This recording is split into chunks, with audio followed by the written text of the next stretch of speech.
آپ نے سامری کا نام تو سنا ہوا ہے، قرآن میں بھی ہے، جس نے موسیٰ علیہ السلام کی قوم کو گائے کے بچے کی پوجا پہ لگا دیا، بچڑے کی۔ اللہ نے کہا سب کو قتل کرو، سارے پکڑے گئے، قتل کیے گئے۔ سامری بھی آ گیا، موسیٰ علیہ السلام نے کہا قتل کرو، جبریل آ گیا، موسیٰ اللہ تعالیٰ کہہ رہے ہیں اسے قتل نہ کرو، یہ اپنی موت آپ مرے گا۔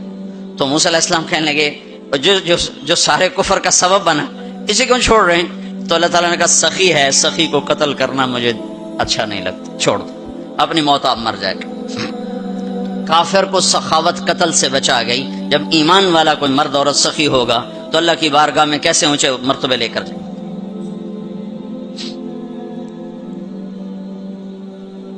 تو اپنے اوپر خرچ کرو وسعت کے مطابق، اللہ نے روکا نہیں ہے، منع نہیں کیا ہے، منع نہیں کیا ہے، لیکن غریب کو بھی یاد کرو۔ زکوٰۃ کو فرض قرار دیا اور آپ نے فرمایا جس نے مزدور سے کام لیا اور اس کو مزدوری نہ دی، یہ تمہارے کراچی میں ہر وقت ہو رہا ہے، ہر جگہ ہو رہا ہے، جتنا بڑا کوئی طاقتور ہے اتنا وہ اپنے نوکروں پر ظالم بھی ہے، جابر بھی ہے، اور ان کے حقوق بھی مارتا ہے، چونکہ فریاد ہی نہیں کر سکتا۔ میرا پنجاب کا زمیندارہ ماحول سارا ایسا ہی۔ تو آپ نے فرمایا جس نے مزدور سے کام لیا اور اسے موقع پہ تنخواہ نہ دی اور اس کے پیسے مار لیے، تو اس مزدور کا قیامت کے دن میں وکیل بنوں گا، میں اس کا کیس لڑوں گا، اور جس کا کیس میرے نبی نے لے لیا پھر اگلا کوئی بچ کے جا سکتا ہے کہیں؟ ہم مزدور کا پسینہ خشک ہونے سے پہلے اس کے ہاتھ میں پیسے پکڑا دو۔ پھر مزدور سے فرمایا، یہ دونوں طرف کا خوبصورت، کیا دین خوبصورت ہے، کہ جو اپنے نوکر کی، جو اپنے مالک کی نوکری بھی پوری دیانتداری سے کرے اور اللہ کی بندگی بھی دیانتداری سے کرے تو اسے ہر کام پہ دگنا اجر ملے گا، دگنا۔ یعنی میں ایک نماز پڑھتا ہوں، میری 10 ہیں، اس کی 20 ہوں گی۔ میں ایک روزہ رکھتا ہوں، میرا ایک ہے، اس کے 2 ہوں گے۔ میں ایک قرآن ختم کرتا ہوں، میرا ایک ہے، اس کے 2 ہوں گے۔ ایک طرف اپنے مالک کے ساتھ دیانتداری سے نوکری کر رہا ہے اور ایک طرف اپنے اللہ کے ساتھ دیانتداری سے بندگی کر رہا ہے، دگنا اجر ہو جائے گا۔ تو مال خرچ کرنا یہ تیسری بنیاد۔ چوتھی بنیاد ہے روزہ۔ لا الہ الا اللہ یہ کلمہ تعارف ہے، کلمہ معرفت ہے۔ نماز اس تعارف کو محبت میں بدلنے کا ذریعہ ہے۔ زکوٰۃ، لا الہ الا اللہ یہ تعارف ہے۔ نماز یہ تعلق پیدا کرتی ہے، زکوٰۃ یہ محبت پیدا کرتی ہے، اور روزہ یہ عشق پیدا کرتا ہے۔ یہ یوں ترتیب چل رہی ہے ایسے۔ ایک دم حج پہ ہم چڑھ جاتے ہیں، یہ پچھلی سیڑھیاں طے نہیں کرتے، جیسے جاتے ہیں ویسے ہی واپس آ جاتے ہیں۔ تو لا الہ الا اللہ محمد رسول اللہ یہ تعارف کا کلمہ ہے، تعارف ہو رہا ہے، پہچان ہو رہی۔ جیسے میرا باپ کا ایک تعارف ہو رہا ہے، چہروں سے ہم پہچان رہے ہیں ایک دوسرے کو، کسی کو ہم نام سے پہچانیں گے، پھر ملتے رہیں گے تو تعلق بن جائے گا، ایک دوسرے پر خرچ کریں گے تو وہ محبت بن جائے گی۔ تو لا الہ الا اللہ محمد رسول اللہ یہ کلمہ معرفت ہے، پہچان۔ نماز اس معرفت کو تعلق میں بدلتی ہے، اور پھر زکوٰۃ اس تعلق کو محبت میں بدلتی ہے۔ پھر محبت کو آگے پروان چڑھا کے عشق تک پہنچانا ہے تو اس کے لیے بھوکا پیاسا رہنا اس کا لازمی امر ہے۔ تو اس کے لیے روزہ رکھا گیا کہ روزے رکھ، اللہ کے لیے بھوکا بھی رہے اور پیاسا بھی رہے۔ اب یہ بھوک اور پیاس مل کر اس کے اندر ایک عشق کی آگ لگاتی ہے، پھر یہ عشق مجبور کرتا ہے کہ محبوب کو دیکھوں تو صحیح، اس کا دیدار تو کروں، اور نہیں تو اس کے گھر کا دیدار کروں، کہیں تو نظر آئے، کہیں تو کوئی آثار دیکھوں۔ تو پھر اس کے لیے بلایا گیا کہ اب آؤ والہانہ عاشقانہ مجنونانہ، چونکہ جو عاشق ہوتا ہے وہ زیب و زینت سے بے نیاز ہوتا ہے، وہ تو دیوانوں کی طرح آتا ہے، لہٰذا کہا بھائی دیوانوں کی شکل بناؤ، ٹوپی اتار دو، خوشبو پھینک دو، کنگھی پھینک دو، کفن پہن لو، جوتا بھی ایسا ہو کہ صرف تمہیں گرمی سے بچائے، سردی سے بچائے، اور آؤ میرے گھر کی طرف۔ کراچی میں کہا تضرعا و خفیہ، مجھے یاد کرنا تو آہستہ آہستہ، شور نہ مچایا کرو۔ اور جب بیت اللہ میں بلایا تو کہا عجب ثج، شور مچاتے ہوئے آؤ، کہ دیوانے شور مچاتے ہوئے پہچانے جاتے کہ دیوانہ ہے، بڑا سنجیدہ ہوتا، بڑا عقل مند ہے، کہ نہیں وہاں عاشق بن کے جانا ہے۔ عاشق ہوں میں عشق کما میں، یہ میری زبان کی شاعری ہے، تمہیں مزہ آئے نہ آئے مجھے مزہ لینے دو۔ عاشق ہوں میں عشق کما میں، دل رکھیں وانگ پہاڑاں ہو، سہ سہ بدیاں ہزار غلامیں کر جانے باغ بہاراں ہو، منصور جے چک سولی دتے جڑے واقف کل اسراراں ہو، سجدیوں سر چائیں نہ باہو توڑے کافر کہن ہزاراں ہو، عاشق سوئی حقیقی جڑا قتل معشوق دے مننے، سر نو جوڑے تے مکھ نہ موڑے ہمیں 100 تلواراں کھنے، سچا عشق حسین علی دباہو سر دتے تے روز نہ بھنے۔ یہ حج ہے، یہ حج ہے۔ اب الحب ان یخفا وقد کم کتمتہ فاصبح عندی قد اناخ وطنبا۔ یہ ایک لڑکی بیت اللہ کا طواف کر رہی تھی اور یہ شعر پڑھ رہی تھی، اذا شد شوقی ہام قلبی بذکرہ وان رمت قربا من حبیبی تقربا۔ اور جنید بغدادی طواف کر رہے اور ان کے کانوں میں شعر پڑے، اور شعروں کا ظاہر بڑا جب ہے کہ میں نے تو محبت کو بہت جھٹکے دیے، بہت اپنے آپ کو بچایا، پر عشق نے میرے دل میں ڈیرے ڈال دیے اور خیمے گاڑ دیے، تنابیں کس دیں، مجھے کہیں کا نہ چھوڑا، مجھے کسی کا نہ چھوڑا، میں ایک ہی کی ہو کے رہ گئی۔ جب اس کا خیال آتا ہے تو میں پاگل ہو جاتی ہوں، جب وہ نظر آتا ہے تو میں ہوش میں آتی ہوں۔ تو وہ جنید بغدادی کہنے لگے، وہ لڑکی بیت اللہ میں کیا کہہ رہی؟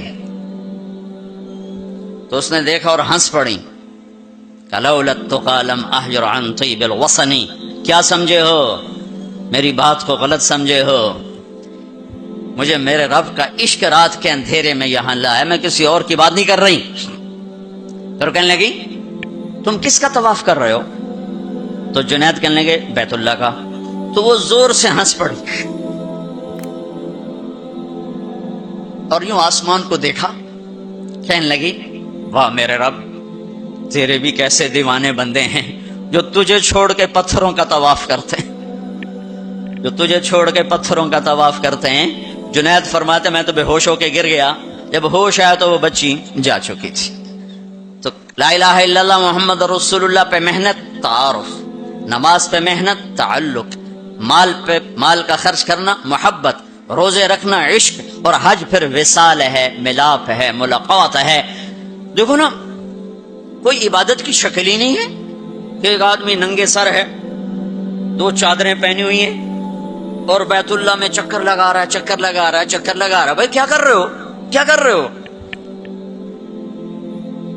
کہ اونچے کوٹھے تے چڑھ دیکھا، ابھا دیکھا لمحہ دیکھا، ڈٹھی دل کو دیواں ٹیکاں، سجن مل سم کے مر پوساں۔ یہ طواف ہے کہ میں تو کبھی دائیں دیکھتی ہوں، کبھی بائیں دیکھتی، کبھی آگے کبھی پیچھے، کہیں میرا محبوب نظر آئے، نہ نظر آئے تو میں مر جاؤں گی، جان کی بازی ہار بیٹھوں گی۔ میں محبوب کی تلاش تیرے کوچے اس بہانے، مجھے دن سے رات کرنا، کبھی اس سے بات کرنا، کبھی اس سے بات کرنا۔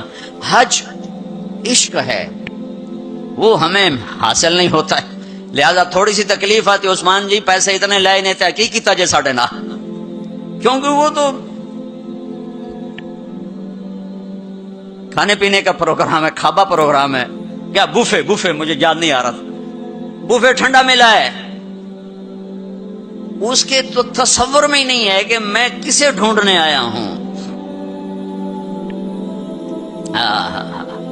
ایسا تو نہیں حسین بچوں سمیت نیزوں پہ چڑھ گئے تھے، ایک بول کے ساری نسل بچا سکتے۔ کون سی نسل؟ اہل البیت۔ کون سی نسل؟ آل الرسول۔ کون سی نسل؟ کائنات کی پاکیزہ ترین نسل۔ ایک بول پہ وہ اپنی بچا سکتے، اور جنت کا بھی کوئی نقصان نہ تھا۔ نہیں، اللہ پہ سودا نہیں ہو سکتا، کاٹ دو۔ تمہارا تاجر جھوٹ بولنے کو تیار، جھوٹ چھوڑنے کو تیار نہیں، سود چھوڑنے کو تیار نہیں۔ کتنے بڑے تاجروں نے میرے ساتھ متھا مارا کہ سود کے بغیر تجارت چلا کے دکھاؤ، سود کے بغیر تجارت کیسے چلے گی؟ کہ اللہ مطلب اللہ کو مقصود نہیں بنایا، اللہ کو ڈھونڈنا پانا اور اللہ کی طلب زندگی کا مقصد نہیں بنایا۔ یہی دھوکے کے گھر اور مچھر کے پر اور مکڑی کے جالے کی دوڑ ہے۔ اسی کو عزت سمجھا، اسی کو بڑائی سمجھا، اسی کو بلندی سمجھا، اسی کو معراج سمجھا۔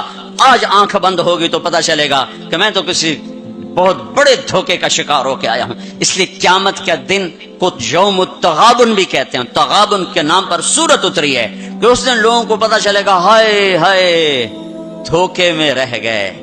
ذالک یوم التغابن، یہ ہے جس دن دھوکا کھلے گا کہ ہم تو دھوکے میں رہ گئے۔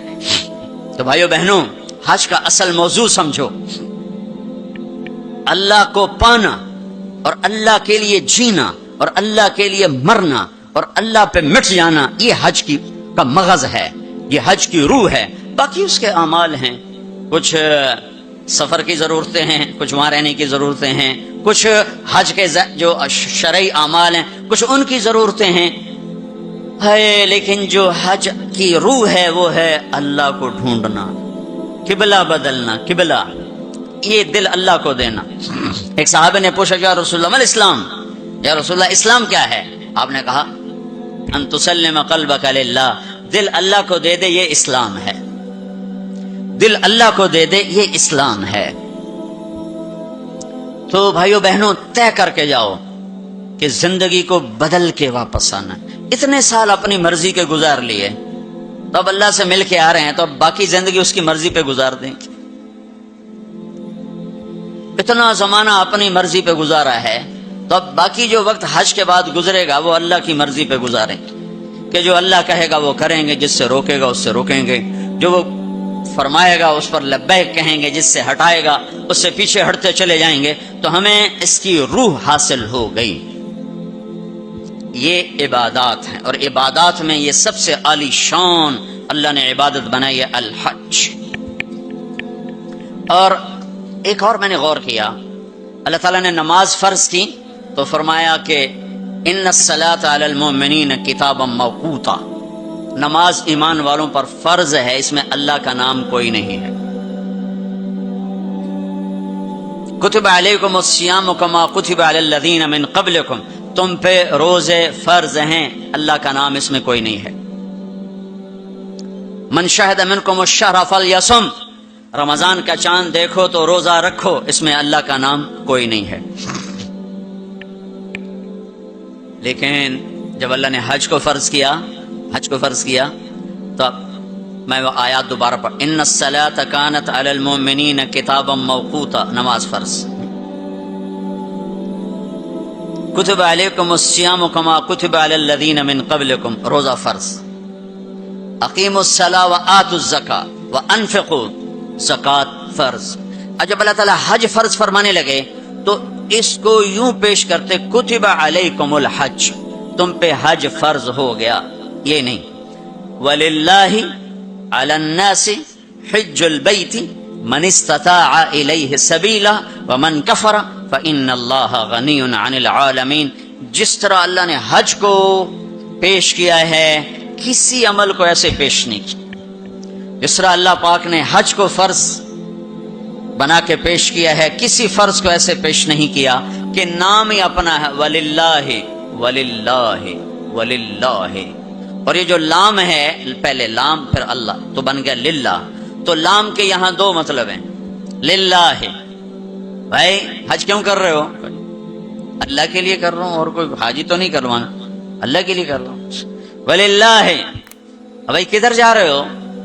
احرام باندھا ہوا ہے، پتہ ہے حج پہ جا رہے ہیں، وہ بھی کہے گا حج پہ جا رہا ہوں، یا کہے گا عمرے پہ جا رہا ہوں، لیکن اللہ نے تاثر کیا دیا ہے لام کے ذریعے سے، وللہ۔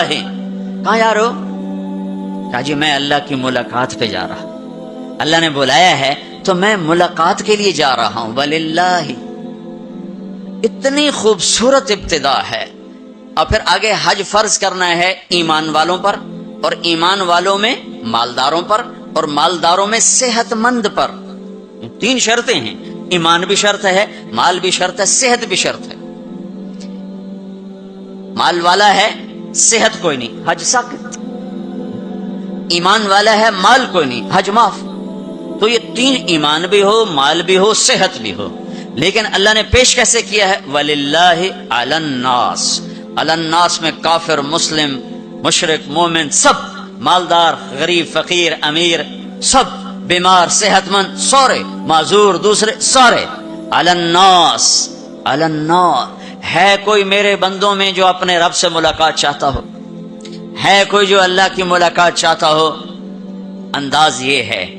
اور آگے چونکہ صرف مالداروں کو اور صحت مند کو لینا ہے تو کہا حج البیت من استطاع الیہ السبیلا، اس کو آخر میں لائے، پہلے نہیں لائے، آخر میں لائے کہ ہاں بھائی تمہارے رب کی تمنا تو یہ ہے کہ سارے ہی آ جاؤ میری ملاقات کی۔ ایک واحد بادشاہ ہے جو فقیروں کا ہجوم دیکھ کے خوش ہوتا ہے، جو سوالیوں کا ہجوم دیکھ کے خوش ہوتا ہے، باقی جتنے ہیں وہ سوالیوں کو دیکھ کے ڈانٹتے بھی ہیں، بھاگتے بھی ہیں، دروازے بھی بند کرتے۔ ایک اللہ ہے، عجب صفت ہے، مانگو تو خوش ہوتا ہے، نہ مانگو تو ناراض ہو جاتا ہے۔ مانگتی کیوں نہیں؟ سب سے آخری جنتی کو اللہ تعالیٰ بڑے مزے سے نکالے گا جنت، اسے ایک اعلیٰ درجہ دینا ہے جو اس کا سٹیٹس ہے، سب سے آخری جنت، تو اس کو اللہ تعالیٰ جہنم پر لائے گا، پیچھے کمر جلے گی، آگے جسم محفوظ۔ تو اس کے دل میں اللہ سوال پیدا کرے گا، یا اللہ کہ مجھے جہنم سے تھوڑا باہر نکال دے، تیری بڑی مہربانی۔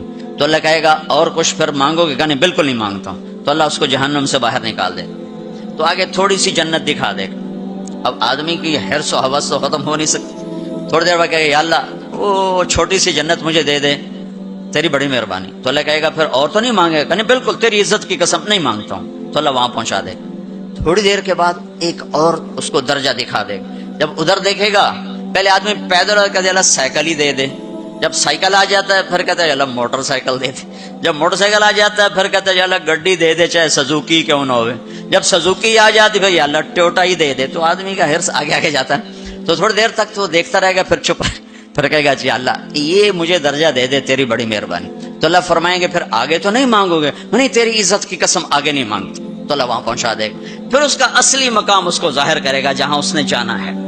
وہ آخری جنتی، میرے نبی نے فرمایا میں آنکھوں سے دیکھ رہا ہوں، جہنم سے نکل رہا ہے اور جنت میں جا رہا ہے، اس کا نام ہوگا جوہینہ، میرے نبی نے بتایا، اس کا قبیلہ ہوگا جوہینہ، عرب قبیلہ ہے، عرب۔ اور جب وہ آخری جنتی، اس کو اس دنیا سے 10 گنا بڑی جنت اللہ عطا فرمائے گا، اس زمین سے 10 گنا بڑی۔ تو اللہ یوں دکھائے گا، تو اب وہ اس کو دیکھے گا، تو اب جو نظر آ رہا ہے وہ حقیر ہو جائے گا۔ تو پھر اس کو سوچ آئے گی جو ہن منگے آتا کہ نہیں ریورس گیئر نہ لگ جائے، دوبارہ پیچھے دوزخ کی واپسی نہ ہو جائے، تو لہذا چپ، اندر میں ابال اٹھ رہے ہیں کہ مانگوں، اور ڈر لگ رہا ہے کہ اتنی دفعہ قسمیں کھائیں توڑ دیں، قسمیں کھائیں توڑ دیں، تو کہیں اللہ تعالیٰ آگے چل بہنوں واپس کر دو، تو لہذا چپ کر کے بیٹھو، اللہ تو اندر کا بھید جانتا ہے۔ ہائے ہائے، تھوڑی دیر کے بعد اللہ کہے گا مانگتے کیوں نہیں، مانگتے کیوں نہیں؟ کہے گا یا اللہ سألتک حتی استحییت وحلفت فیک حتی استحییت، یا اللہ میں نے اتنا مانگا کہ اب مانگتے شرم آتی ہے، اور اتنی دفعہ قسمیں توڑی ہیں کہ اب قسم توڑتے ہوئے شرم آتی ہے۔ تو اللہ تعالیٰ فرمائیں گے واہ واہ، تو نے مجھے لگتا ہے سمجھائی نہیں، اچھا اگر میں تمہیں دنیا سے 10 گنا بڑی جنت دے دوں تو راضی ہے؟ تو کہے گا یا اللہ رب ہو کے مذاق تو نہ کر میرے ساتھ۔ تو اللہ تعالیٰ فرمائیں گے مذاق نہیں کر رہا ہوں، چل تیرے لیے دروازے کھل گئے ہیں۔ تو اللہ واحد شہنشاہ ہے، مانگو تو خوش ہوتا، نہ مانگو تو ناراض ہوتا، اور جتنا مانگو اتنا خوش ہوتا۔ بعض لوگ اشکال کرتے ہیں کہ یہ اتنے نیک آدمی ہیں، یہ دعائیں مانگ مانگ کے تھک گئے، ان کی قبول ہی نہیں ہو رہی، اور یہ فلاں آدمی ایسا ہے کہ وہ ایک کام سیدھا نہیں، دعا کرتا ہے قبول ہو جاتی۔ تو میرے نبی نے فرمایا کہ ایک اللہ کے تعلق والا بندہ یا بندی اپنی ضرورت میں اٹکا ہوا ہے اور اللہ سے مانگ رہا ہے اور رو رہا ہے، اوپر سے دروازہ نہیں کھل رہا ہے، کہتا پتہ نہیں کیا ناراضگی ہو گئی ہے، حتیٰ کہ فرشتے سفارش کرتے ہیں کہ یا اللہ یہ اتنے دیر سے بیچاری رو رہی ہے، یہ اتنے دیر سے رو رہا ہے، یا اللہ اس کا کام کر دے۔ تو اللہ تعالیٰ فرماتے احب ان اسمع حنینہ، مجھے اس کا رونا بڑا پیارا لگ رہا ہے، میں چاہتا ہوں کچھ اور رو لے، دے دیا تو پھر کہیں رونا، لہذا میں چاہتا ہوں تھوڑا یہ رو لے، اس لیے لیٹ ہو رہا ہے، اس لیے لیٹ نہیں ہو رہا کہ میں ناراض ہوں۔ تو اللہ تعالیٰ کے مختلف اپنے بندوں کے ساتھ معاملات ہیں۔ تو حج میرے بھائیو بہنوں، وَلِلَّهِ عَلَى النَّاسِ حِجُّ الْبَيْتِ مَنِ اسْتَطَاعَ إِلَيْهِ سَبِيلًا، آؤ بھائی آؤ، اپنے رب کی ملاقات کے لیے آؤ، سارے آؤ، ایمان لے کر آؤ، کافر کلمہ پڑھ لو اور کلمے والے تیاری کر لو، پھر آگے نرمی کر دی، اچھا بھائی جو آ سکتا ہے وہ تو ضرور آئے۔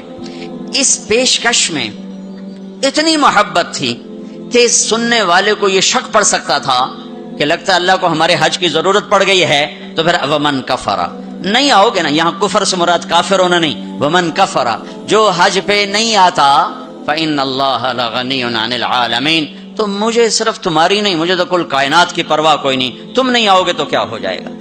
تو آخر میں اپنی ذات کو صاف کیا ہے اور شروع میں اپنی محبت کا اظہار کیا ہے.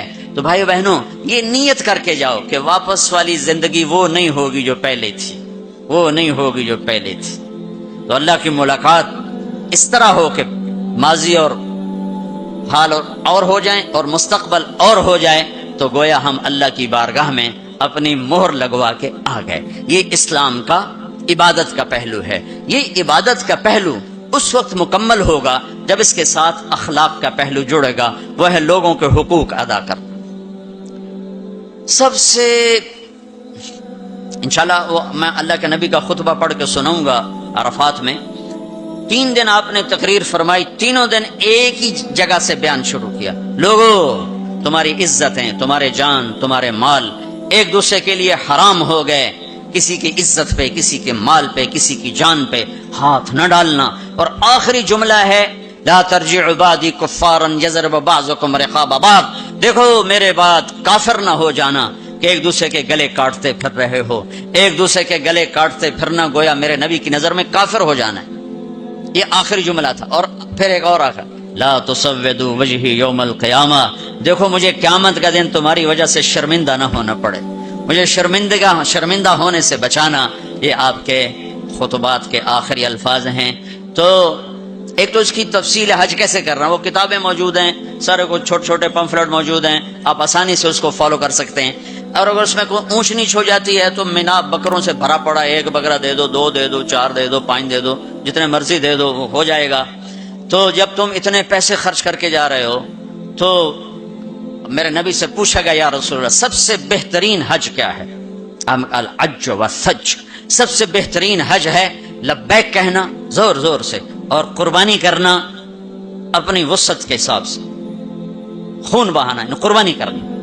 ہمارے نبی اگر اپنی طرف سے قربانی کرتے تو 1 بکرا ذبح کر دیتے, 1 دمبا ذبح کر دیتے, 1 مینڈا چھترا. ساری زندگی ہمارے نبی عید قربان پر 2 قربانیاں کرتے تھے, 2 چھترے,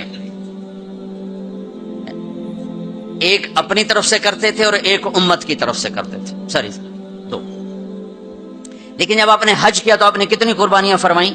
آپ کی عمر مبارک 63 سال تھی. تو آپ اور حضرت علی کے اونٹ مشترکہ مل کر 100 تھے, 100. تو وہ 100 اونٹ میں سے آپ نے 63 اونٹ الگ کروا لیا, ہر سال کا 1 اونٹ, اور 1 اونٹ میں 7 قربانیاں ہوتی ہیں, 1 میں 7 ہوتی ہیں. پھر ان میں سے 5 کو الگ کیا, 5 میں سے 1 کو سامنے لایا گیا اور اس کو کھڑا کر کے آپ نے ذبح کیا, کھڑا کر اس کے یہاں یوں برچھا مارا. تو یہاں تو جانور ہو, بکرا ہو, اونٹ ہو, جب اس کو برچھا لگتا ہے تو وہ شور مچاتا ہے, کرتا ہے. لیکن جب وہ اس اونٹ کو لگا نبی کے ہاتھ سے برچھا تو اس کی خوشی سے ہائے نکلی. اور پیچھے جو اونٹ کھڑے تھے ان میں جنگ شروع ہو گئی. ہر اونٹ رسی توڑ کے آگے بڑھ کے ذبح ہونے کی کوشش کر رہا تھا کہ کہیں میں پیچھے نہ رہ جاؤں, میں پہلے ذبح ہو جاؤں, میں پہلے ذبح. نہ شود نصیب دشمن کہ شود ہلاکت غد, سر دوستاں سلامت کے تو خنجر آزمائی. ہم آہوں آنے سہرا سر خود نہاد برکف, بامید آن کے روزے بشکار خواہی آمد. کہ آج سارے جنگل کے ہرنوں کو انتظار ہے کہ آج ہمارا محبوب شکار کرنے آ رہا ہے. تو ہر ہرن گردن جھکا کے کھڑا ہے کہ میں ذبح ہو جاؤں, میں ذبح ہو جاؤں, میں ذبح ہو جاؤں. تو یہ شعر میرے نبی پہ فٹ آتا ہے کہ سارے اونٹوں میں جنگ شروع ہو گئی اور ہر ایک کا زور تھا میں ذبح ہو جاؤں, میں ذبح ہو جاؤں. آپ نے 63 اونٹ ذبح فرمائے اور برچا پھینک دیا, اور اپنی بیویوں کا حصہ اس میں نہیں رکھا. بیویوں کے لیے الگ قربانی کی, بیویوں بیگمات کے لیے الگ قربانی کی, اور اپنے 63 اور 7 ہر اونٹ میں. اور پھر یہاں تک فرمایا کہ علی جو گوشت بنائے اس کو مزدوری گوشت میں سے نہیں دینی, میں الگ سے دوں گا, اس کا ہر ٹکڑا اللہ کے نام پہ جانا چاہیے. گوشت میں سے مزدوری بھی نہیں دی, الگ سے مزدوری دی. اور پھر فرمایا کہ آؤ بھائی جو لے جانا چاہتا ہے لے جائے. پھر فرمایا حضرت علی سے کہا 1-1 بوٹی سارے اونٹوں سے لے لو اور 1 دیگ چڑھا دو. تو وہ ایک ایک بوٹی سارے اونٹوں سے لے کر دیگ چڑھائی، پھر آپ نے اس کے پکنے کا انتظار کیا، جب وہ تیار ہو گئی تو پھر آپ نے، حضرت علی نے، چند اور صحابہ نے مل کر اس کا گوشت کھایا، شوربہ پیا، اور پھر اس کے بعد آپ طواف زیارت کے لیے تشریف لے گئے۔ تو آپ مالدار لوگوں، قربانی کرنا دل کھول کے، ماڑے ماڑے جانور نہ تلاش کرنا، بھائی سستا کڑا لبدا ہے، اللہ کے نام پہ لگانا، جھگی پھونک تماشا ویک، ہماری پنجابی کی مثال ہے، لگا تو صحیح پھر دیکھ آتا کیسے ہے واپس۔ ایک صحابی ہیں ابو الدحداح، ایک آیت اتری، من ذا الذی یقرض اللہ قرضا حسنا یضاعف له اضعافا کثیرا، تو وہ ایک انصاری صحابی نے آیت سنی، وہ بھاگے بھاگے، ابو الدحداح، ارے آج عجب آیت آئی ہے، کیا کہ اللہ کہہ رہا کوئی ہے مجھے قرضہ دے میں واپس کروں کئی گنا کر کے۔ تو ابو الدحداح آئے دوڑے دوڑے، یا رسول اللہ، کیا اللہ نے یہ کہا ہے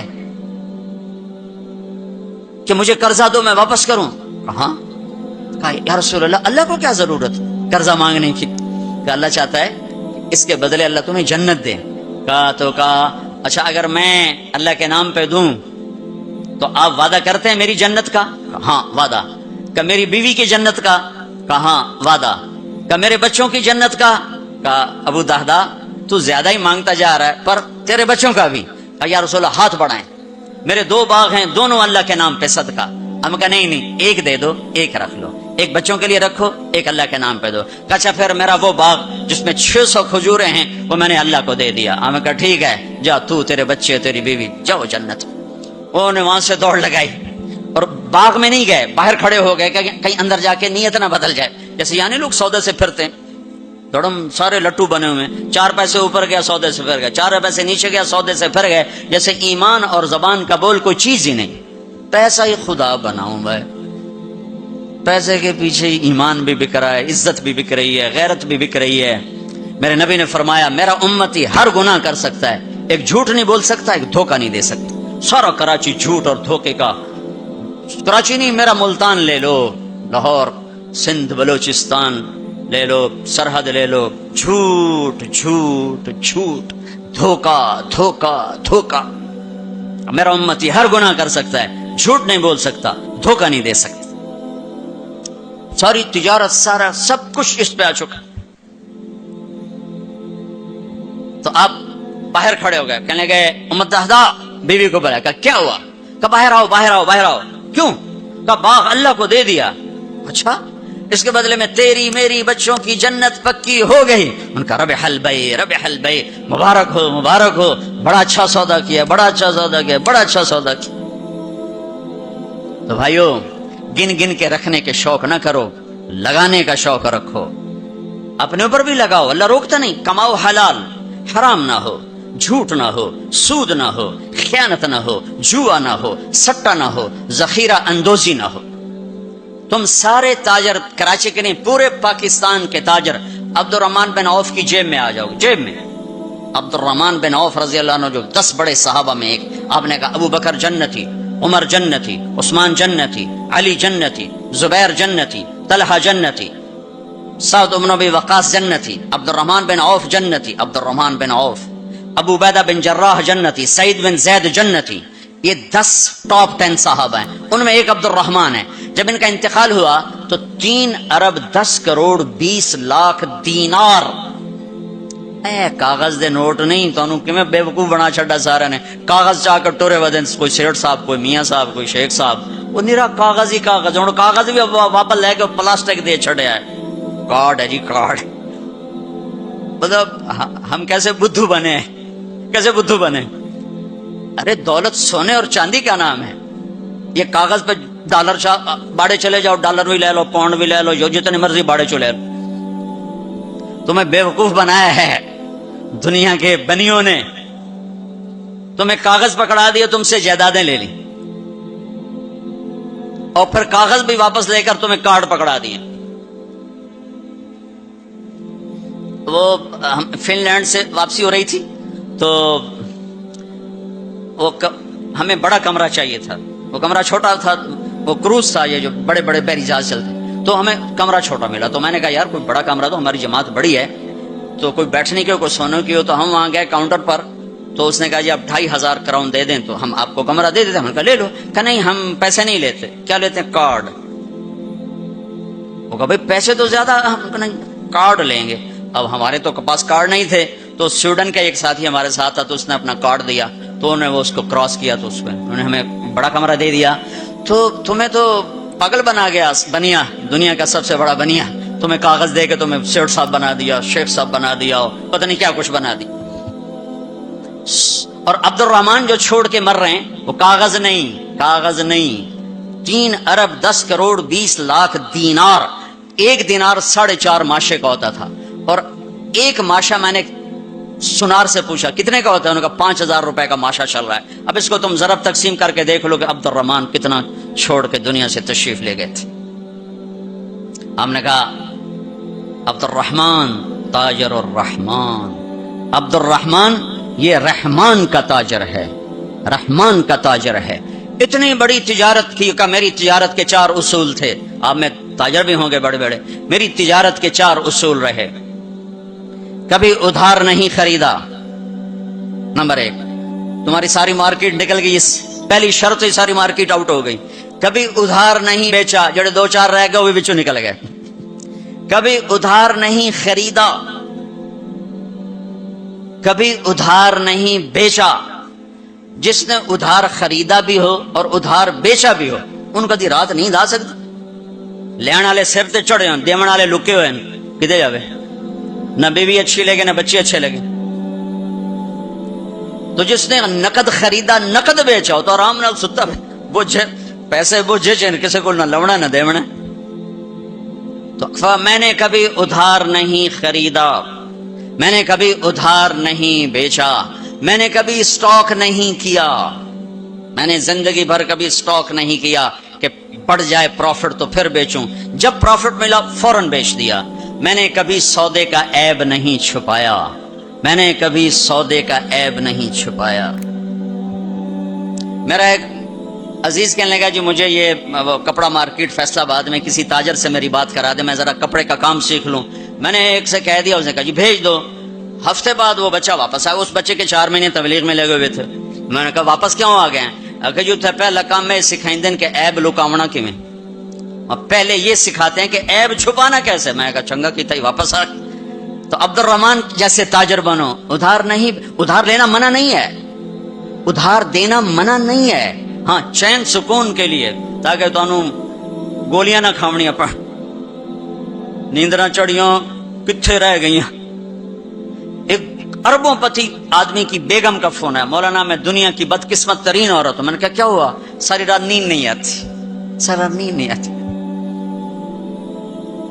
اپنی تجارت میں کسی کا حق نہ مارو, کسی سے جھوٹ نہ بولو, وعدہ کر کے زبان سے نہ پھرو, وعدہ کر کے زبان سے نہ پھرو.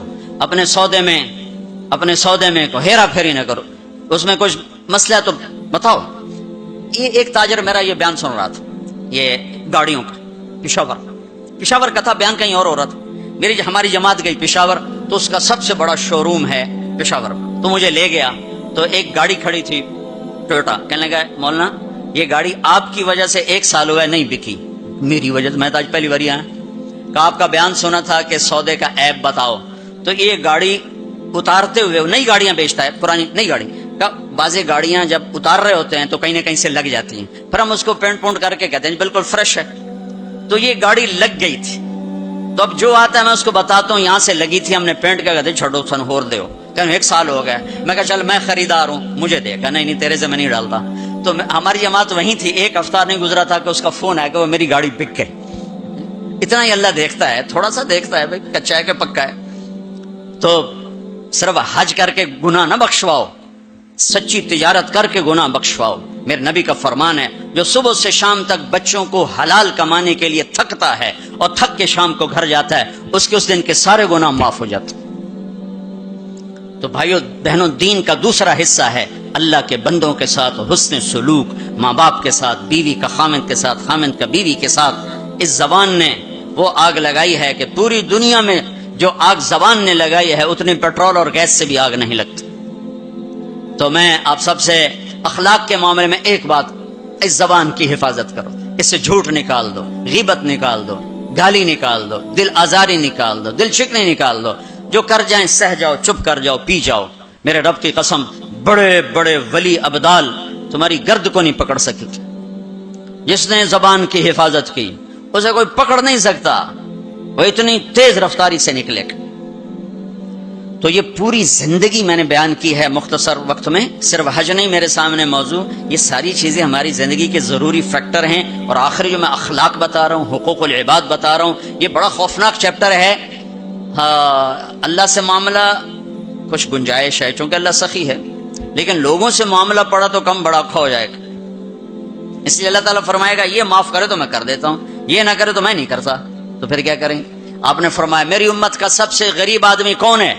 کہا جی جس کے پاس پیسے نہ ہو۔ کا نہیں، میری امت کا غریب وہ ہے جو قیامت کے دن بڑے بڑے عمل لے کر آئے گا، حج، نماز، روزہ، زکوٰۃ، جہاد، تبلیغ، ذکر، تلاوت، پتہ نہیں کیا کچھ، لیکن حقوق العباد برباد کیے ہوں گے۔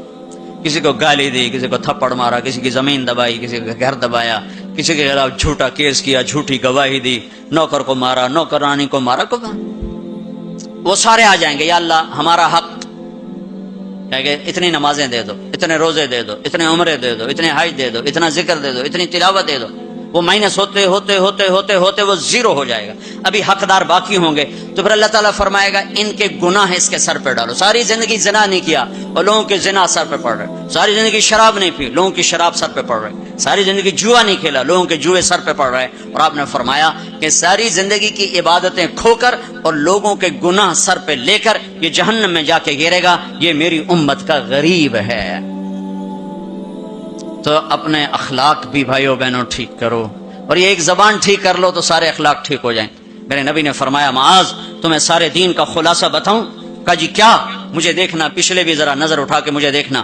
معاذ تمہیں سارے دین کا خلاصہ بتاؤں؟ انہوں نے کہا جی کیا تھا؟ آپ نے کہا یہ ہے،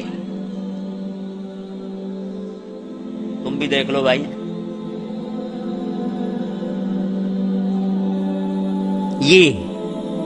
یہ قابو میں ہے، سارا دین میرے ہاتھ میں ہے۔ یہ قابو میں نہیں ہے تو ہر شے ہاتھ سے جا رہی ہے، جا رہی ہے، جا رہی ہے، جا رہی ہے۔ لہذا سہنا سیکھو، سہنا سیکھو۔ گھر ٹوٹ رہے ہیں، طلاقوں کی ریشو بڑھ رہی ہے کہ سہنا نہیں سکھایا ماں باپ نے، سہ جانا۔ ہیرا کوئلہ ہی تو ہوتا ہے، وہ ہیرا کیسے بن جاتا ہے؟ وہ سہتے سہتے سہتے سہتے جب حد کر دیتا ہے تو اللہ اسے ہیرا بنا کے ماتھے کا زیور بنا دیتا۔ تو سہنا سیکھو، برداشت کرنا سیکھو، اپنے بچوں کو سکھاؤ، خاص طور پر بیٹیوں کو سکھاؤ کہ ہمارا سسرال 100% ظالم معاشرہ ہے۔ میں بڑے درد سے یہ بات کہہ رہا ہوں کہ چاہے وہ دیندار لوگ ہیں چاہے دنیا دار لوگ ہیں، سسرال کا ظلم ایک عجب داستان۔ لوگ بھتہ خوری کو، ہاں بھتہ خوری ظلم ہے اور ڈاکہ ظلم ہے، قتل ظلم ہے، یہ جو ظاہری ظلم نظر آتے ہیں۔ ایک ظلم وہ ہے جو میں سنتا ہوں، جب کوئی آدمی دین میں شہرت کر لیتا تو پھر لوگوں اپنے مسائل، حضرت یہ ہو گیا کوئی بتا دیں، حضرت یہ ہو گیا کوئی بتا دیں، تو بچیوں کے آنسو اور ان کی ہچکیاں سن سن میرا تو کلیجہ ہی جل کے رہ گیا کہ جو سسرال میں ظلم ہو رہا ہے اسے کہاں سے تولوگے؟ ایک عورت جب ماں ہوتی ہے تو ایک سراپا رحمت ہوتی ہے، وہی عورت جب ساس بنتی ہے تو سر سے لے کر پاؤں تک وہ ایک آگ بن جاتی ہے، پتہ نہیں کیوں۔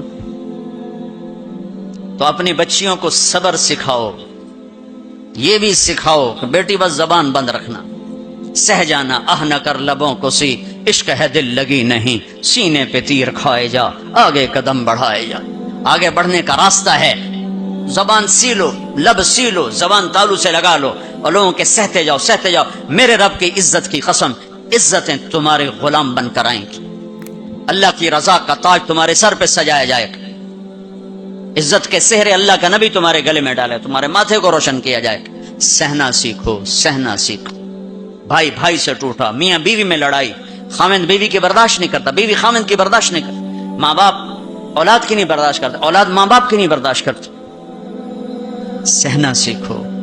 ہمارا سارا معاشرہ اس ایک میرے نبی کی سنت پہ عمل کر لے، برداشت کرنا، تو زندگی خوشحال ہو جائے گی، روشن ہو جائے گی۔